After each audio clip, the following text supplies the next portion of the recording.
Imagine your doctor writes you a prescription, Okay.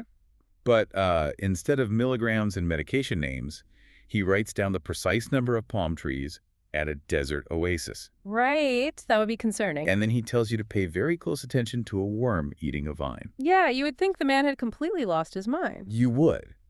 But for ancient readers of the Hebrew scriptures, this was, well, precisely how the most critical instructions in the universe were delivered. It is a completely different way of communicating. It really is. Welcome to Reformed Thinking.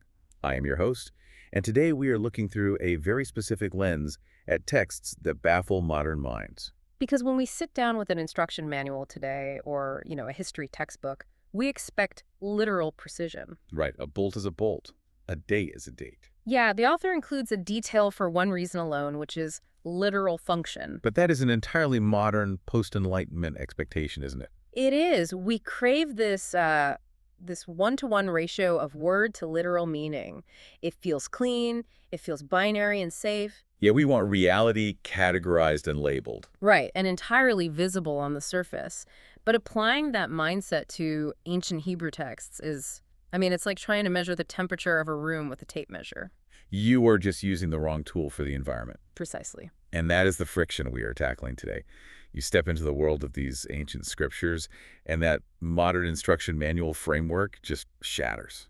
It really does. You read the accounts and you have to start asking questions. Like, why do we need the landscaping inventory of a specific oasis? Right. Or why document the exact waist attire of a desert prophet? Or the architectural measurements of a bronze washing basin. Yeah, all those tedious details. So today, our mission is to dig into the writings of Jonathan Edwards. He was an 18th century theologian, and we are looking specifically at his notes on the types of the Messiah. It is a fascinating subject. We're going to uncover how ancient historical events, these bizarre physical rituals, and the detailed biographies of key figures were sovereignly orchestrated to foreshadow one central figure. And Jonathan Edwards is just a fantastic guide for this. He really is. You have to remember, he lived during the height of the Enlightenment, so he was surrounded by thinkers who were increasingly viewing the universe as, like, a cold mechanical clock. Right, very rational, very literal. Yeah, and Edwards pushed back violently against that. He argued for a paradigm where reality itself is divided into two distinct parts. Okay. A physical shadow and a spiritual substance. So, in his view, the material world, like all of human history and physical objects, was engineered from the very beginning to mirror a higher eternal reality. Yes. But before we get into the historical examples, let's ground that concept a bit. Let's do it. Edwards actually starts his argument by analyzing human psychology. Okay, how so? Well, he points out that human beings have this built-in delight for imitative arts. Like poetry and fables. Right. Metaphorical language, theater, we do not just tolerate symbols, we crave them. That is so true. You see this with kids all the time. Oh, absolutely. He notes this disposition is obvious from early childhood. Children naturally gravitate towards symbolic play. Yeah, a child learns morality much faster through a story about a talking lion than through, a philosophical lecture on virtue. Precisely. And because human nature is wired this way, communicating truth through physical symbols, what Edwards calls types, is an incredibly effective method of instruction. It bypasses the abstract completely? It does. It hits the senses. It conveys truth with a unique blend of conviction and pleasure. And it acts as a massive aid to human memory, too. We remember a vivid, weird story much longer than a list of moral propositions. And we really do. So how does Edwards apply this psychology to the physical universe? This is where he lays out his grand thesis of the two worlds. Right. This is the core of his entire framework. Edwards divides the system of created beings into two categories. You have the typical world and the anti-typical world. Okay, let's break those down. The typical world is our physical universe. He describes it as inferior, external, and transitory. And the anti-typical world? That is the superior, spiritual, perfect, and durable reality. The material world is just a physical model of the moral and spiritual world. I want to make sure we are not getting lost in, 18th century academic language here. If I am understanding this, the typical world is kind of like an architect's crude cardboard model. Oh, that is a great way to think about it. It is made of cheap, temporary materials. You would never want to actually live inside the cardboard model. Right, it wouldn't offer much protection. Yeah. But the anti-typical world is the finished skyscraper, the one made of steel and glass. The cardboard model only exists to give you a spatial understanding of the real building that is coming. That is an excellent analogy. The cardboard is entirely subservient to the steel. The physical world exists to teach us about the spiritual one. I have to push back here, though. Okay, go ahead. Is this just humans retrofitting meaning onto random events? Like seeing shapes in the clouds. Yeah, exactly. We look at a cloud and say, oh, that looks like a lion.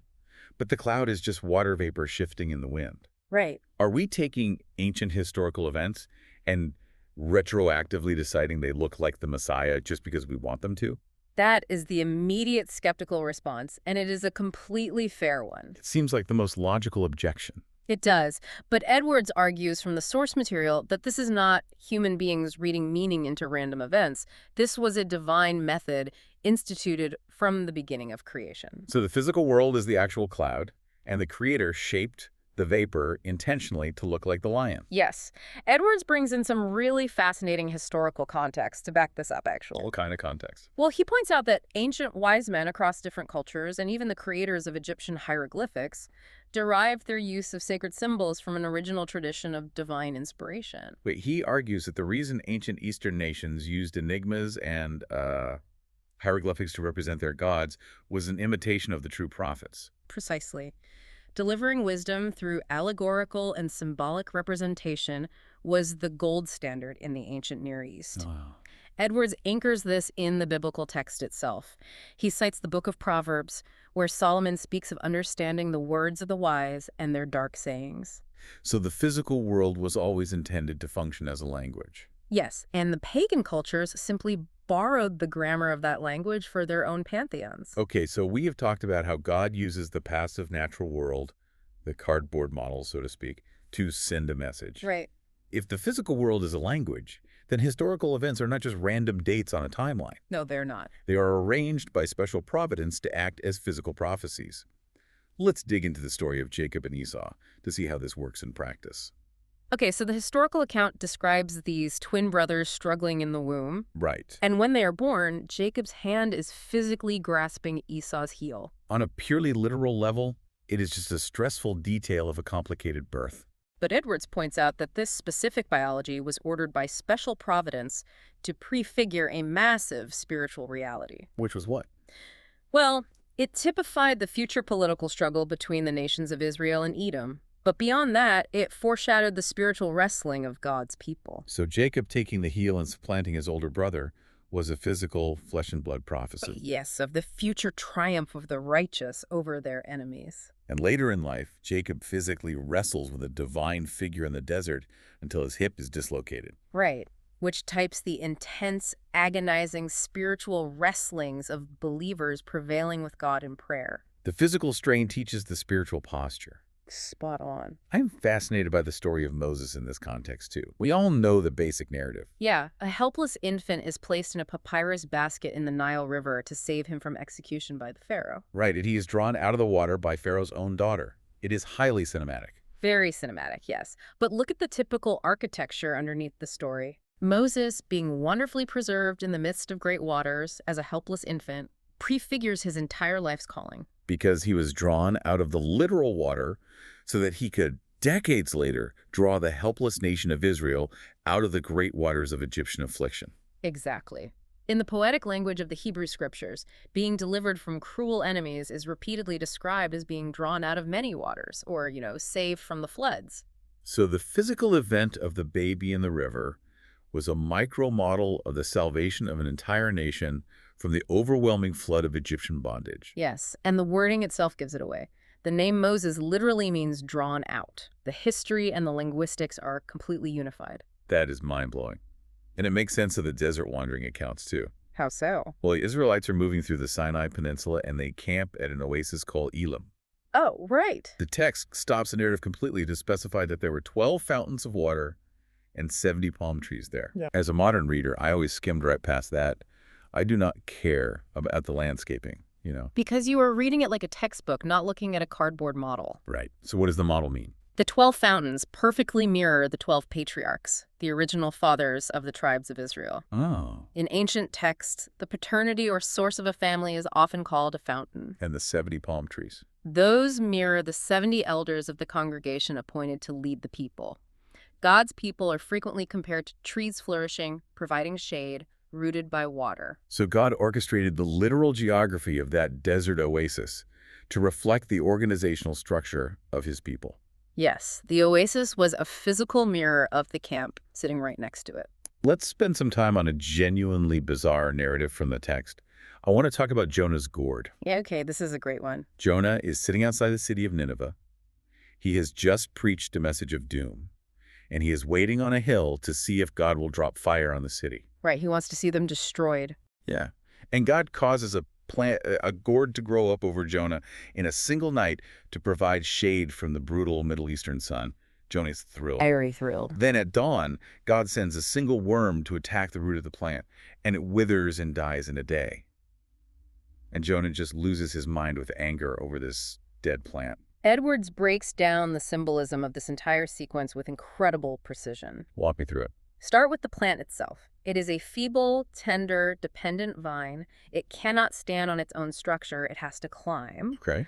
It springs up suddenly, looks green and flourishing for a few hours, and then dries up into dust. Which represents? This is a direct physical representation of the brief, fragile life of man. As the Psalms describe, man is like grass that flourishes in the morning and is cut down in the evening. Which brings us to the worm. Why a worm? Why not a strong wind or a wild animal tearing up the vine? Because the worm represents the cause of man's death. It is a tiny, seemingly insignificant thing. Yeah. And notice its operational tactic. It approaches underground, completely unseen.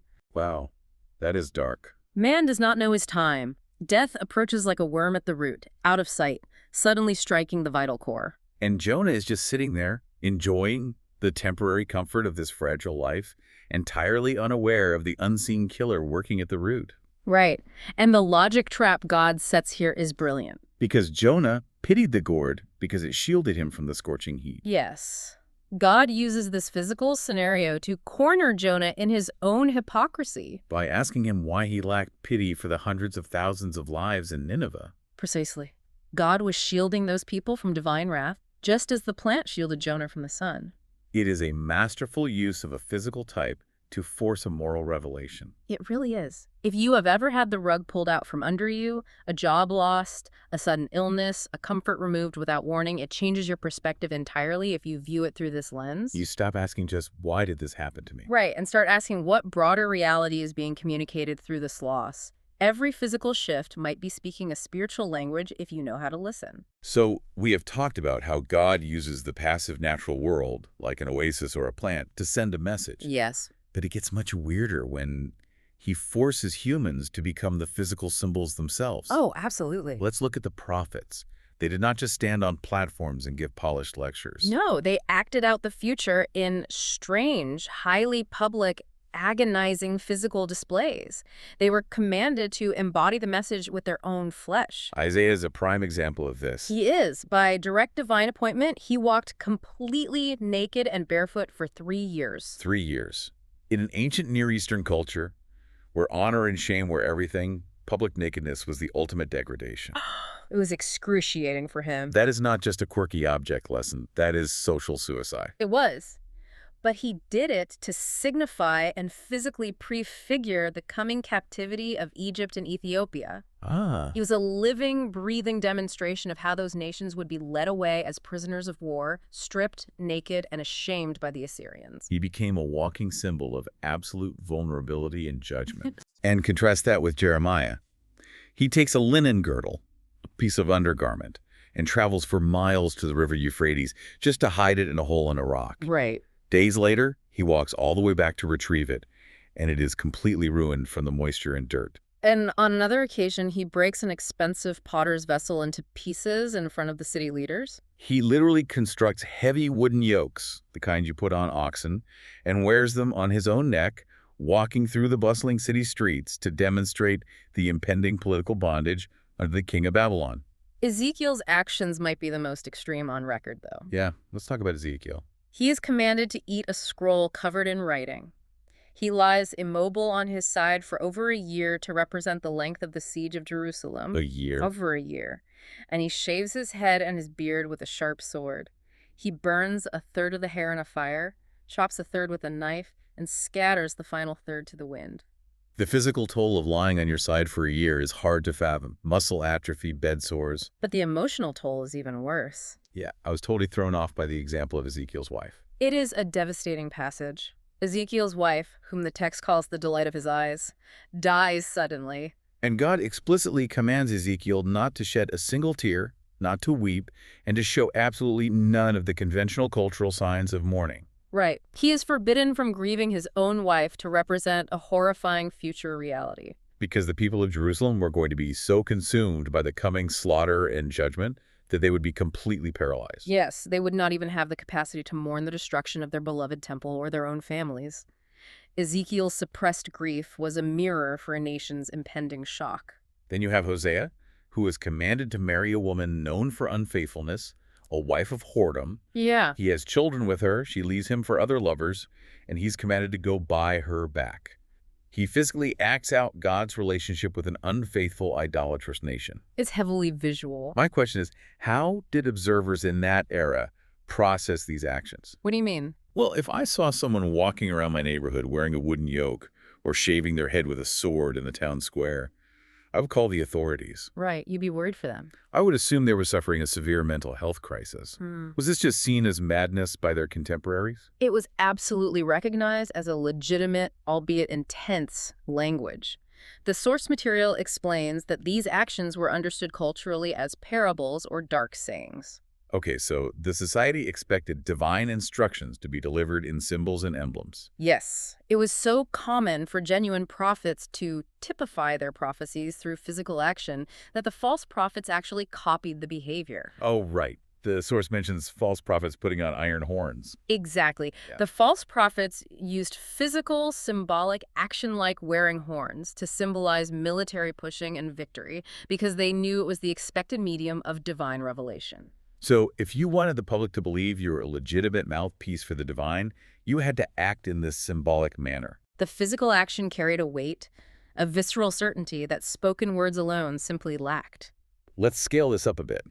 We are zooming out from individual bizarre actions to massive civilization-altering events. Okay.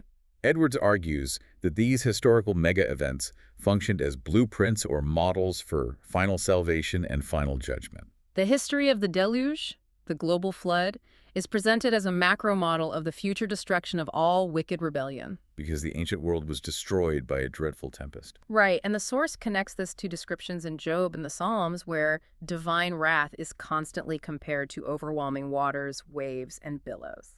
The waters of the flood did not just surround the wicked on the outside, though. No, the texts describe the waters coming into their very bowels. It is an inescapable internal judgment.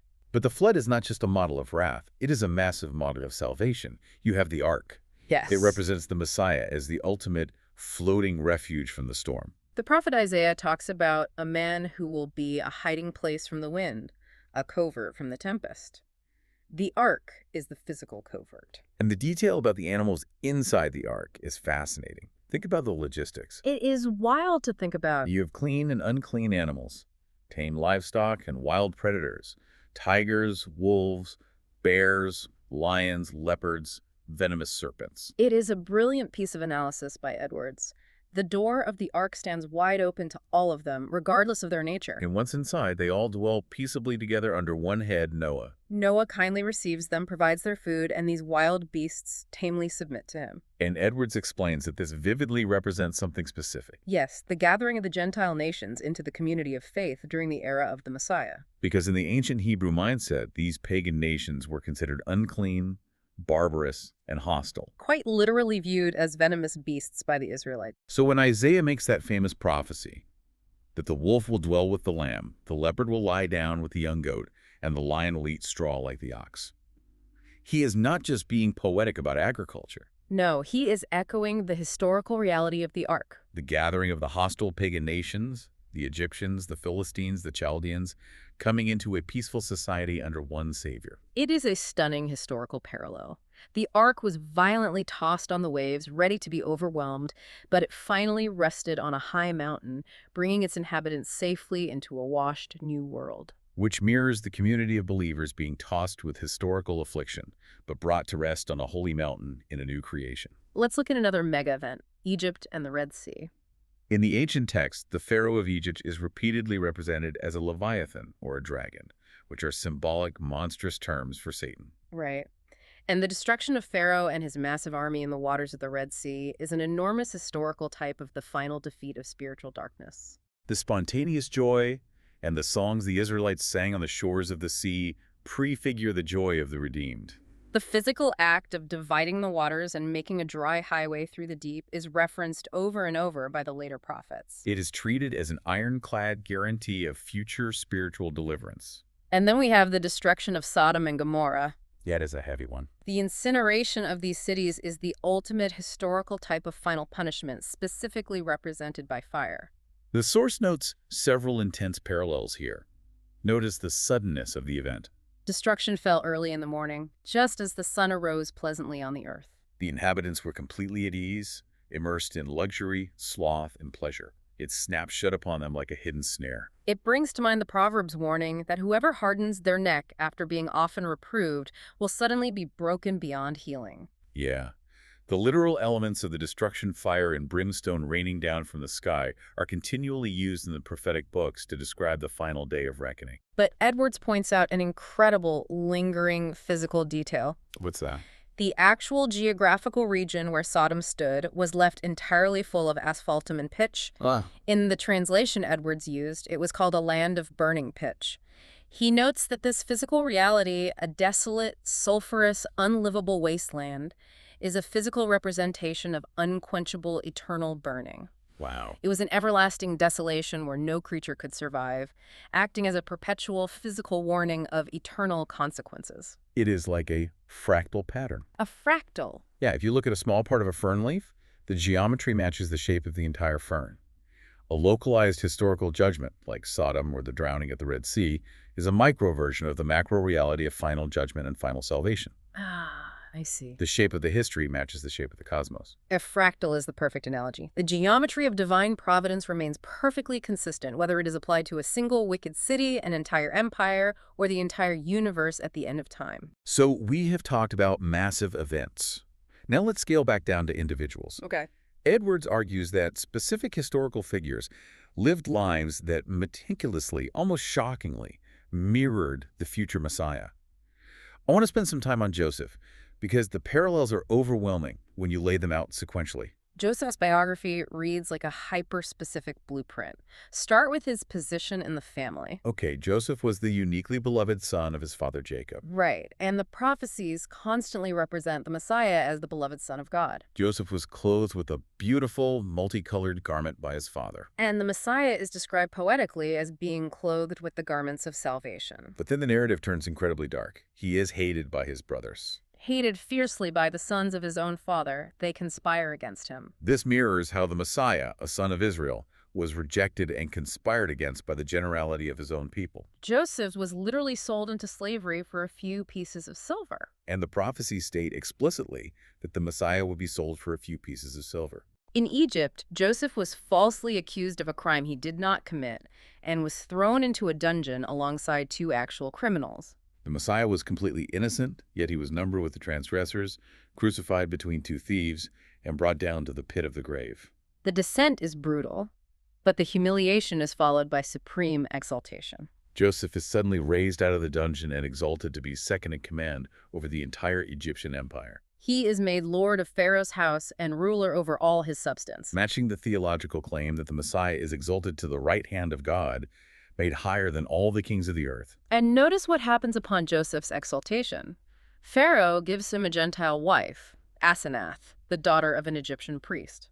The Messiah, upon his exaltation and rejection by his brothers, brings the Gentile world into espousals with himself. And Joseph's new Egyptian name, Zaphnath-Paneah, roughly translates to Savior of the World or Revealer of Secrets. He saves not only the brothers who betrayed him, but the entire known Gentile world from a catastrophic famine. He provides them with the bread of life. The biography is almost too perfect. It is. But then you read about someone like Samson.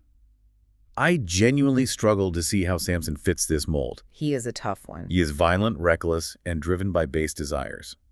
How does a man visiting a harlot mirror a holy Messiah? Samson is a challenging case because his character is deeply flawed. But Edwards forces us to look past the moral failings of the man to the structural beats of his life. Okay, lay it out for me. Even his name, Samson, means little son. He is a small, shadowy, imperfect representation of the great Son of righteousness. The ugly parts of his story are actually the most accurate types. You mean his love for the harlot? Yes, Samson loved a Philistine harlot, an enemy of his people.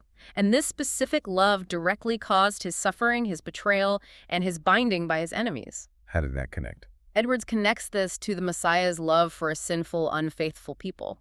The prophets, like Hosea and Ezekiel, constantly refer to God's people as an unfaithful wife, a harlot who chases other lovers. The Messiah's love for this sinful, hostile people is precisely what exposes him to his enemies, leads to his betrayal, and results in his binding and suffering. So Samson's physical weakness for a terrible woman points to the Messiah's sacrificial love for a terrible people. It reframes the ugliness entirely, doesn't it? It really does. And the imagery of Samson at the city of Gaza is stunning once you see it through this lens. Walk me through that one. Samson is trapped inside the hostile city at midnight. His enemies have surrounded the walls. They think they have him locked in the grave, essentially waiting for morning to execute him. Right. But he rises in the middle of the night, walks to the massive iron gates of the city, rips them completely out of the ground posts, bar, and all puts them on his shoulders and carries them up to the top of a hill. You can see the theology practically bursting out of the history there. Yeah. The Messiah, compassed round by his enemies, descends into the sleep of death and the thick darkness of the tomb. But he rises in the dark, breaks the heavy bars of the grave, utterly destroys the gates of death, and ascends to the heights, carrying the evidence of his victory. Consider the story of King David, too. His name literally signifies beloved. Right. He was God's elect king, chosen completely contrary to human expectation when all his older, stronger, more impressive brothers were passed over. He was the sweet psalmist who led the congregation in joyful musical worship. And the prophets associate the Messiah's era with a breaking forth of unprecedented joyful singing and new songs, a total reversal of mourning. Look at David's defining early victory over Goliath. Goliath is not just a tall soldier. He is a figure of huge stature, immense strength, impenetrable scaly armor, and towering pride. He is a localized physical type of the devil, whom Isaiah calls Leviathan, the king over all the children of pride. David, acting as the humble shepherd of his people, bruises the head of this giant enemy with a single stone. This prefigures the ancient promise that the seed of the woman would bruise the head of the serpent. Furthermore, David frequently acted as a mediator. When the sword of divine justice was drawn against Jerusalem due to sin, David physically stood between God and the people, offering a sacrifice to keep off judgments. He procured God's favor for them. The Messiah is the ultimate mediator, given as a covenant to the people. I was struck by the details surrounding Joshua, too. Joshua is a great example. His original name was Oshea, which just means Savior. Right. Moses, guided by the Spirit, changes it to Jehoshua, meaning Jehovah is salvation. And look at his function. Joshua takes over leadership when Moses, who represents the strict demands of the law, cannot bring the people into the promised land. The law can lead you through the wilderness, but it cannot give you rest. Joshua leads the people through the miraculously parted waters of the Jordan River and brings them into a land of rest, flowing with milk and honey. What I gather from analyzing all of these figures is that they are not flawless superheroes. Not at all. We know David committed terrible sins of murder and adultery. Samson was impulsive and violent. Joshua made severe tactical errors and was deceived by his enemies. That distinction is crucial. They are not the substance, they are the shadow. They are little saviors. So their lives were sovereignly sculpted so that specific beats, specific triumphs, and specific sufferings would anticipate the great Savior. Yes, and the flaws in their character are actually helpful. They point out to the ancient reader that this man is only a type pointing forward to a perfect antitype. You are not supposed to worship David. You're supposed to look for the son of David. Precisely. This brings us to what might be the most intricate and difficult part of Edwards' argument. The ceremonial law and true atonement. Right. We have talked about how modern readers struggle with ancient texts, and nothing is a bigger hurdle than the endless, tedious chapters of rituals, bloody sacrifices, and temple measurements in the book of Leviticus. To a modern mind, it reads like an obsolete butcher's manual mixed with a highly obsessive health code. It really does. But Edwards argues that these rituals were completely meaningless on their own. In fact, he points out that the prophets repeatedly state that God has no delight in the actual blood of bulls and goats. The physical blood of an animal is worthless and vain in itself for clearing a guilty conscience, So why require millions of them to be slaughtered over centuries? because they were physical stand-ins for a true substitution.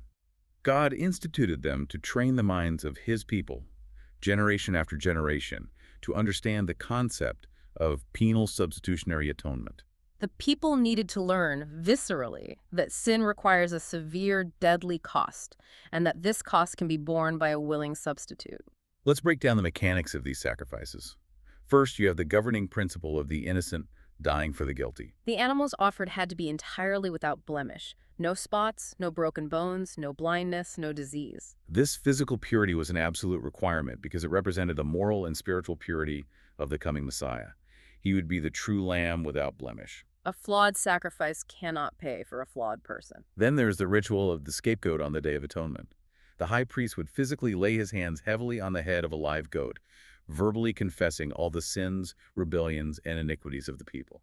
Then the goat was driven away by a designated man into the desolate, uninhabitable wilderness. It is a visual, physical acting out of the transfer of guilt. The goat bears the sins away into a land not inhabited, just as Isaiah prophesied the Messiah would bear our griefs, carry our sorrows, and have the iniquity of us all laid upon him. The source mentions the specific treatment of the inwards of the sacrifices. Yeah, that part is intense. I always wondered why the text gets so obsessively specific about the fat covering the kidneys, the caul above the liver, and the entrails being burned on the bronze altar. It seems so gruesome. You have to understand ancient Hebrew psychology and anatomy. In their thought, the inwards, the bowels, the kidneys, and the heart represent the soul. They are the seat of human emotion, affection, and life. When the fat of the inwards was placed on the altar and melted completely in the vehement, intense fire, it was a physical representation of the Messiah's soul being poured out like water under the heat of divine wrath. The Psalms describe the suffering Messiah saying, "My heart is like wax.